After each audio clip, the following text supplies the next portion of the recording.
seseorang mahasiswa itu sudah mulai merasakan apa itu tanggung jawab, efeknya akan berupa sensitivitas yang mudah tersinggung. Oke, bismillahirrahmanirrahim. Assalamualaikum warahmatullahi wabarakatuh.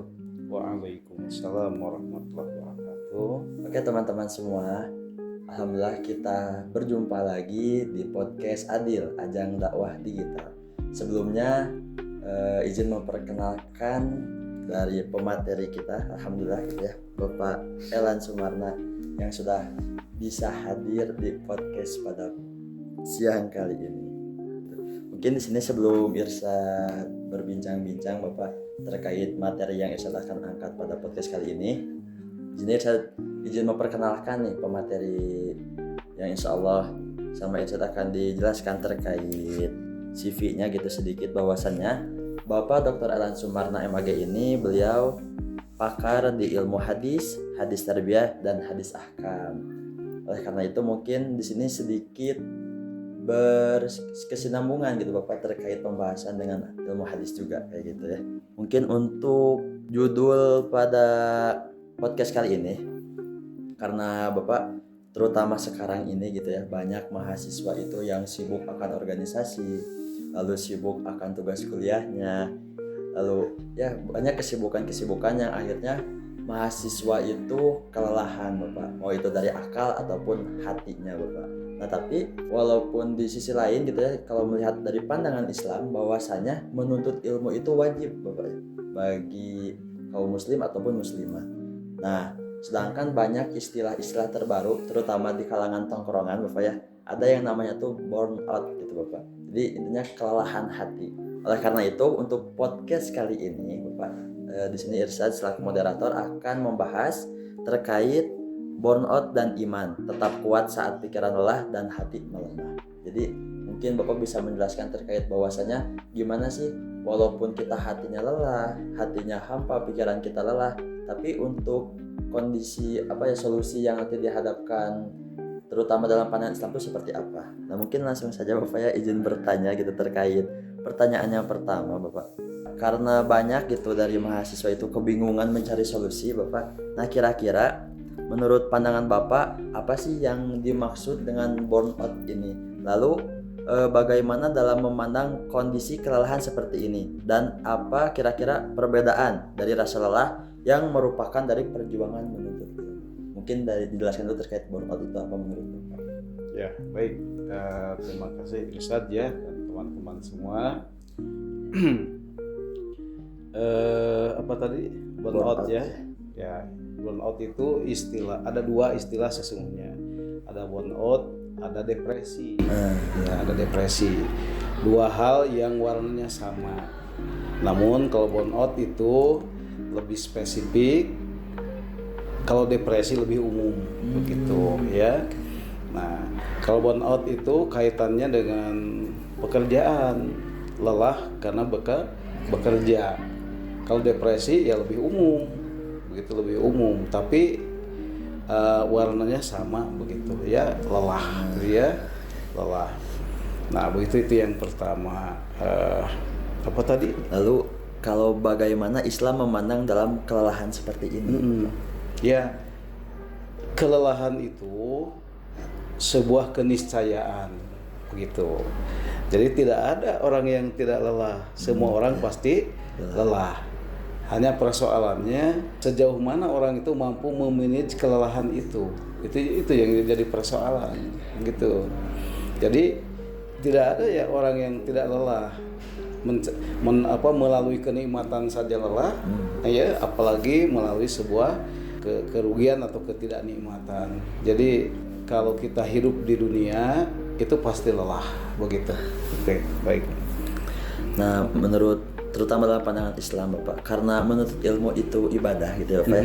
Namun mengapa di tengah semangat menuntut ilmu ini justru banyak mahasiswa yang mengalami burnout ini gitu. Jadi ya mengalami kelelahan lah intinya. Lalu bisa aja sangat down yang akhirnya berdampaknya tuh ke pembelajarannya, kayak malas belajar, terus malas mengerjakan tugas dan lain sebagainya. Nah kira-kira faktor apa saja yang menjadi penyebabnya kira-kira Bapak? Iya, baik. Ini bagus sekali ya pertanyaannya saja. Kelelahan itu sesungguhnya seperti tadi sampaikan adalah sebuah keniscayaan, gitu ya. Tidak ada orang yang tidak lelah. Pasti kita ini adalah lelah, begitu ya. Hanya tergantung kepada manajemennya. Kalau manajemennya lebih bagus dalam mengelola kelelahan tadi, maka nanti outputnya akan lebih bagus ya. Tetapi kalau tidak diiringi dengan manajemen, maka tentu kelelahan ini menjadi berbuah sesuatu yang sifatnya destruktif, begitu ya. Nah, terkait dengan yang sampaikan Irsa tadi, pertanyaan tadi, apakah tadi mahasiswa ya? Mahasiswa itu kemudian dalam belajar mengalami kelelahan, begitu. Nah, sesungguhnya kalau kita selami di bawah permukaannya, kelelahan yang mengakibatkan apa tadi putus asa, apa tadi putus asa, merasa down dan sebagainya, itu sesungguhnya bukan karena lelah belajar saja, ya, bukan karena lelah belajar saja, tetapi kelelahan yang dilakukan, yang terjadi pada mahasiswa itu adalah lebih disebabkan karena persoalan keremajaan dan kedewasaan yang tidak termanage, begitu ya. Bukan persoalan menuntut ilmunya, bahkan menuntut ilmunya boleh dikata andilnya tidak seberat apa yang dihadapi oleh mahasiswa yang menyangkut masalah perkembangan keremajaan dan kedewasaan, begitu. Apa yang dimaksud? Yang dimaksud begini, ketika seseorang itu mahasiswa ini kan mereka baru mau lepas dari keremajaan masuk kepada jenjang kedewasaan, gitu ya. Nah, dicirikan dengan apa? Dicirikan dengan mulai pahamnya dengan apa itu tanggung jawab. Nah, ketika seseorang mahasiswa itu sudah mulai merasakan apa itu tanggung jawab, efeknya akan berupa sensitivitas yang mudah tersinggung, kemudian mudah lelah. Kenapa? Karena ada input-input yang kemudian mencederai perasaannya dan lain sebagainya. Jadi sesungguhnya belajarnya itu tidak memberi capainya belajar tidak begitu berpengaruh kepada mahasiswa ini. Mahasiswa ini banyak dihinggapi faktor-faktor perkembangan kedewasaan, begitu. Itu yang kemudian yang dengan pada gilirannya dia merasa lelah. Kenapa merasa lelah? Karena tidak dimanage. Nah, begitu. Jadi kalau lelah karena persoalan banyak tugas dalam belajar ini dan itu, lelah itu esok lusanya akan segar kembali. Kalau lelah fisik seperti itu, begitu ya.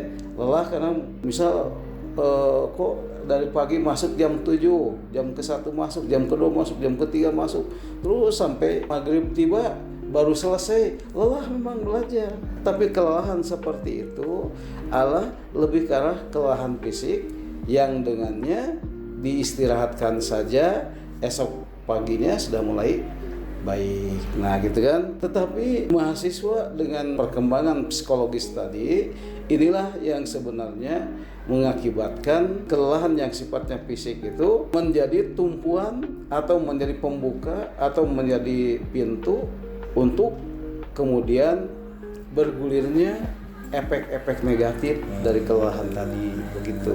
Ya, jadi intinya persoalan itu tadi, begitu. Jadi mungkin ketika awalnya lelah fisik gitu, terus tiba-tiba timbul, nah itu salah satu pembuka gitu, timbul penyakit-penyakit yang lain gitu, ya, kemalasan dan lain sebagainya. Tetapi kemalasan itu bukan dari sudut itu, dari sudut masalah proses tadi, ya, umumnya, begitu. Nah, jadi pengobatannya harus betul, ya, harus betul nih. Pengobatannya harus pengobatan yang sifatnya psikis. Bukan kemudian lelah kita kurangi jadwal belajarnya, tetap saja akan putus asa. Ya. Oke. Mungkin terkait kelelahan ini Bapak, apakah ketidaktahuan jati diri gitu ya, terutama kan tadi jenjangnya dari remaja mau ke dewasa gitu Bapak. Nah kira-kira itu salah satu faktornya tuh apakah menjadi salah satu faktor gitu Bapak terkait tidak mengenal diri sendirinya gitu? Tidak mengenal diri sendiri. Ya, itu tadi betul begitu. Jadi ada semacam ketidaksinkronan antara dua hal. Pertama antara ilmu, kedua antara proses. Kalau proses dibarengi dengan ilmu, dalam hal ini pengetahuan tentang tahap-tahap perkembangan gitu ya. Nah, kalau ini tidak diketahui, maka proses perkembangan ini akan menyebabkan mengarah kepada sifatnya kesesatan, sifatnya keputusasaan dan sebagainya. Tetapi kalau dibarengi dengan ilmu, setidaknya mahasiswa itu akan paham, oh saya sekarang ini berada pada tahap anu. Nah, begitu. Nah, tinggal kemudian dia mencari solusi. Gitu. Ya, Ustaz. Ya. Nah, tapi Pak, kalau menurut pandangan Islam gitu Bapak, kira-kira untuk lelah itu diperbolehkan nggak misalkan dalam Islam? Karena takutnya, aduh di Islam ini harus menuntut ilmu, berarti terus menuntut ilmu. Tapi apakah di Islam itu diajarkan terkait istirahatnya seperti apa dan lain sebagainya kira-kira? Tentu Islam mengakui kelelahan. Ya, kelelahan, bahkan kelelahan dan keterbatasan maksudnya ya diakui ya. Contoh kemudian ada ayat yang sering kita baca, misalnya dalam surat apa itu ya, A'udzubillahiminasyaitonirrajim, ittaqullah mastata'tum. Bertakwalah kalian kepada Allah mastata'tum, sebatas yang kalian mampu. Artinya kalimat sebatas yang kita mampu itu di sana ada keterbatasan. Di sana ada kelelahan, begitu ya. Nah, jadi dengan demikian kelelahan itu adalah sesuatu yang manusiawi, sesuatu keniscayaan yang harus ada sepanjang kita hidup dalam dunia ini, begitu ya. Nah, namun kemudian tadi Islam mengajarkan bagaimana kita bisa mengelola kelelahan tadi, begitu. Itu yang harus diperhatikan, begitu. Gitu. Berarti terkait ya mungkin untuk intinya tuh untuk penanganannya tuh harus seperti apa, jangan sampai mungkin salah cara menanganinya dari kelelahan itu mungkin Bapak ya. Iya. Oke. Iya. Nah, seringkali nih ketika seseorang mengalami burnout, semangat beribadah ikut menurun Bapak. Jadi dibanding disanding gitu menuntut ilmu yang menurun, ibadah juga mau itu sholat, puasa dan sebagainya itu juga ikut menurun Bapak. Nah, lalu menurut Bapak bagaimana hubungan antara kondisi psikologi seseorang dengan kualitas ibadahnya dalam perspektif Islam gitu? Ya, baik, ini pertanyaan bagus sekali ya. Jadi begini ya, jadi kalau terkait dengan masalah ibadah itu terkait dengan baterainya ya. Kalau baterainya full, maka ibadah pun juga akan full. Kalau baterainya lemah, ibadah pun juga akan lemah. Nah, jadi kalau dilihat dari sudut itu, nggak ada kelelahan yang sifatnya menuntut ilmu terkait dengan persoalan masalah lemahnya ibadah, nggak ada gitu. Kecuali kalau dikaitkan dengan misal dia lelah menuntut ilmu, tiba-tiba ujiannya tidak lulus, kemudian setelah ujiannya tidak lulus dia down gitu kan. Nah, itu pun juga down tidaknya itu juga tergantung kepada masalah baterainya dalam ibadah. Kalau baterainya lagi full, dia mendapatkan kekecewaan itu, dia akan tetap stabil walaupun dalam kondisi lelah, begitu ya. Jadi lelahnya orang yang stabil berbeda dengan lelahnya orang yang tidak stabil, begitu. Orang yang lelah, orang yang stabil itu orang yang lelah dalam keadaan stabil emosinya, tentu dia bisa mengelola kelelahan tadi, gitu. Tetapi lelahnya orang yang tidak stabil tidak stabil itu baterainya, begitu, maka dia akan menuju kepada keputusasaan, begitu. Jadi menuntut ilmu mah sesuatu yang netral, sesuatu yang netral, bekerja sesuatu yang netral. Tetapi persoalan lelah psikologis itu adalah persoalan psikis gitu ya, yang itu harus dimanage dengan ya tadi dengan bagaimana kita bisa memanagenya dengan baik gitu. Oke. Ya. Berarti ketika ibadahnya mungkin ataupun baterainya sedang fullnya nanti berpengaruh juga ketika nanti menuntut ilmunya dan sebagainya. Nah, berarti itu. makin semangat juga gitu. Tapi Iya. kalau semisal ibadah ataupun baterainya sedang turun nanti berpengaruh juga gitu ke menuntut ilmu dan lain sebagainya. Ya, jadi bukan lelahnya mencari ilmu yang mempengaruhi, bukan, gitu ya. Itu mah sesuatu yang netral, begitu. Begitu, ya. Menurut Bapak, kira-kira ada gak tahapan-tahapan terutama langkah kecil yang harus bisa dilakukan gitu? Terutama kan tadi lagi lelah gitu, terus lagi intinya baterainya sedang kosong nih. Nah, kira-kira untuk langkah kecilnya gitu, karena kan kalau misalkan langsung langkah besar sepertinya sangat sulit Bapak. Terutama Genji ini kadang-kadang suka pengen instan segala tuh gitu. Nah makanya langkah kecil untuk kita mencas iman kita tuh seperti apa Bapak? Ya. Kalau bicara langkah kecil, tentu tidak ada yang instan untuk menggapai sesuatu yang maksimal, ya. Begitu. Tidak ada formula yang instan. Nah, begitu. Tetapi tentu saja kalau kita cari tahu, maka ada hal-hal yang bisa kita lakukan secara praktis, ya. Salah satunya adalah membaca Al-Quran, begitu ya. Di membaca Al-Quran itu adalah secara praktis bisa menenangkan diri kita, Terlebih membacanya saja kita bisa menenangkan, terlebih kalau kita bisa memahami maknanya, dan terlebih bisa mengejantawahkannya, begitu kan? Persoalan kaidahnya kan gitu ya. Kaidahnya adalah iman itu yazid wa yankus. Yazid bi taatihi, yankus bi maksiatillah. Iman itu ibaratnya baterai tadi. Baterai itu penuhnya dicasnya dengan ketaatan kepada Allah. Dan baterai itu akan lowbat ketika dia tidak taat kepada Allah. Begitu. Nah kalau imannya itu lowbat, nah itu masalahnya. Apa yang dia lakukan, misal dalam menuntut ilmu tidak semangat, begitu ya. Dia dan lain sebagainya, begitu. Jadi memang kalau kita bicara langkah yang praktis, maka hanya satu langkah yang praktis yang itu lebih murah kita lakukan, walaupun butuh iltizam, butuh kontinuitas yang harus dilakukan, ya, adalah membaca Al-Quran, begitu. Nah itu yang coba kita lihat teman-teman kita yang burnout nanti, coba tanya saja kepada mereka, apakah dalam satu minggu berapa kali baca Qurannya? Tanya saja, gitu ya.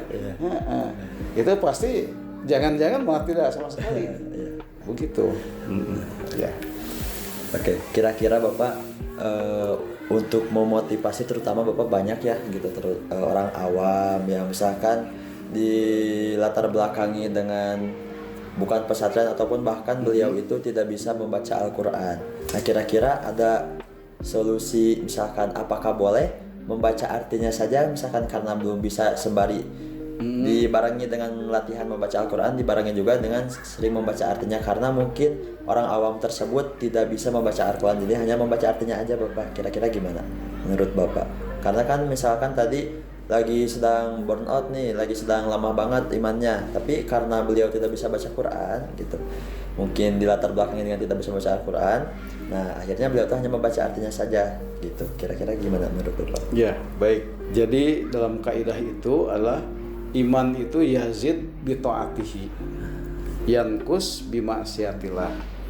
Nah, jadi iman itu baterai tadi akan bertambah, akan tercas gitu ya, adalah dengan taat kepadanya. Nah, kalimat taat kepada Allah tentu bukanlah dengan baca Al-Quran saja, tetapi juga dengan selain itu, misal mendengarkan pengajian, misal menelaah Al-Quran walaupun artinya saja begitu dan sebagainya.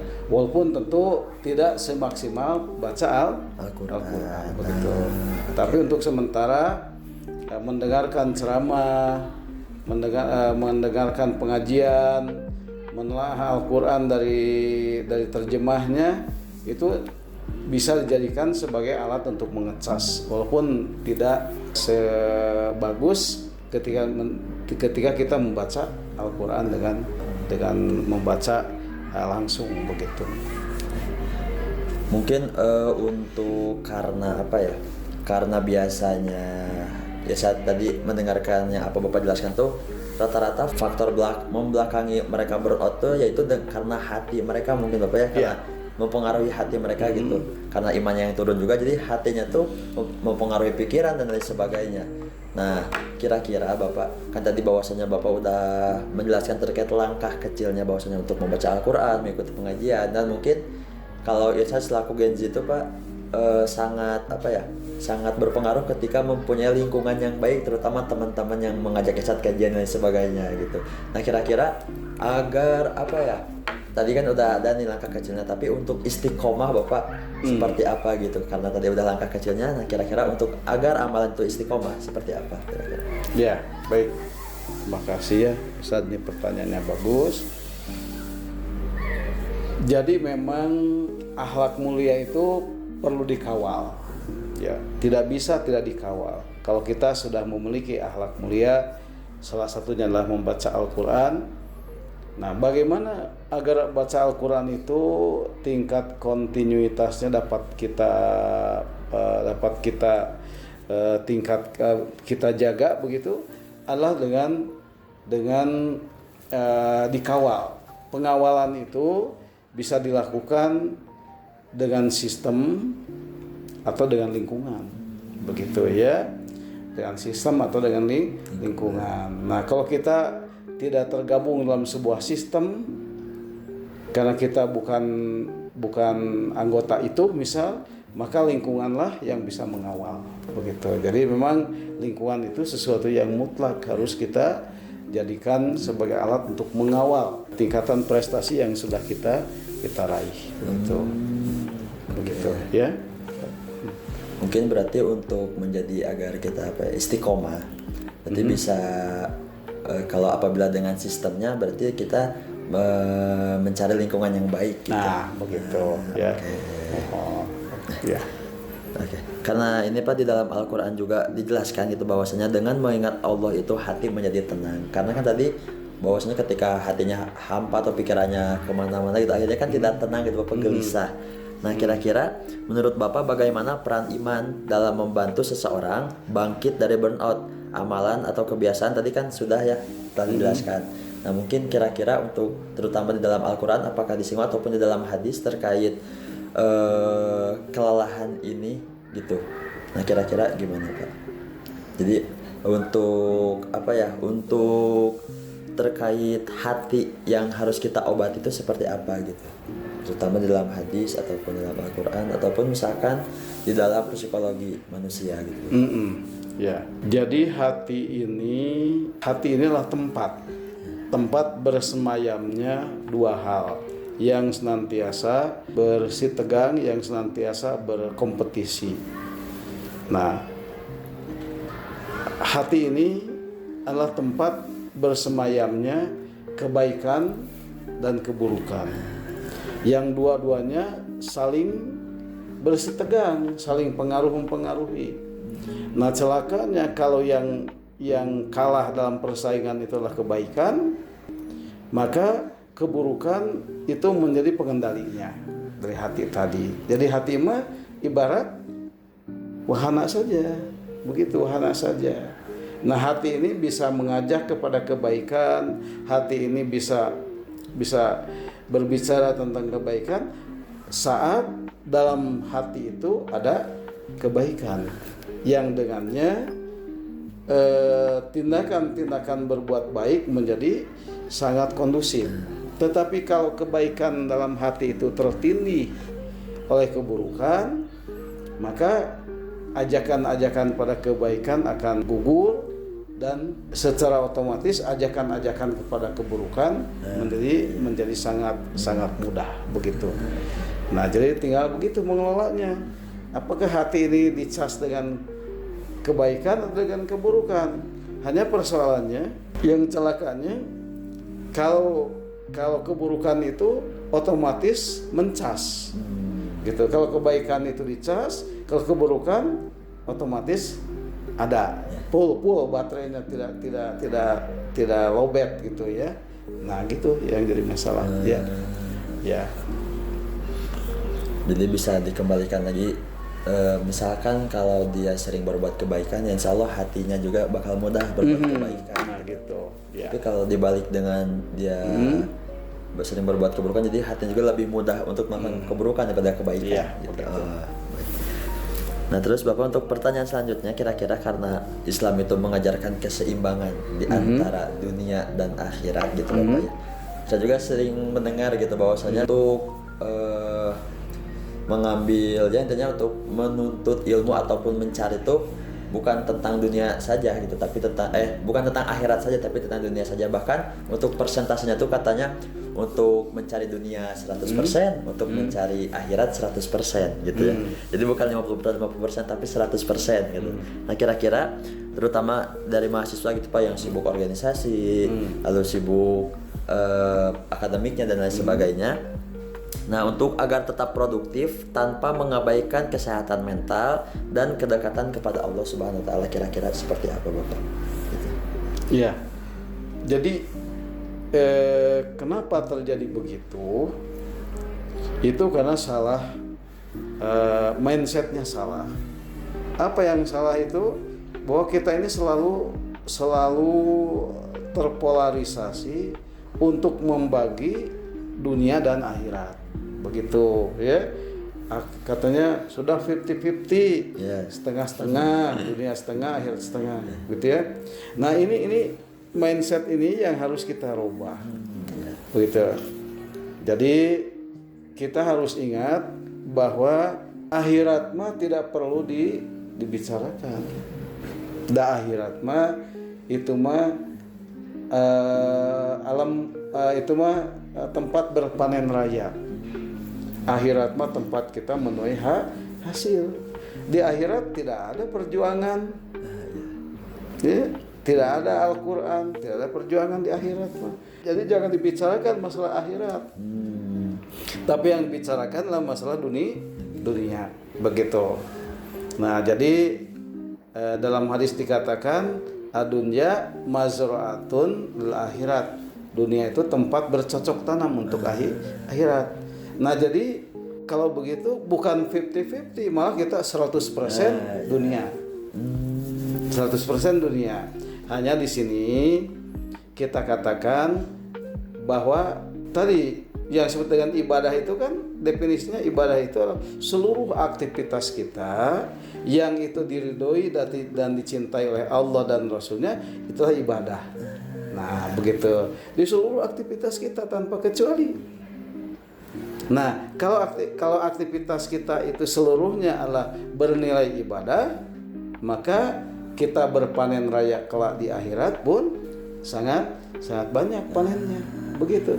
Jadi kita tidak perlu bicara tentang setengah-setengah. Memang harus full time kita di dunia untuk bercocok tanam, begitu.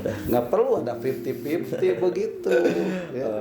Nah, jadi artinya ketika kita di dunia itu dagang, menuntut ilmu dan sebagainya, itu adalah representasi daripada ibadah.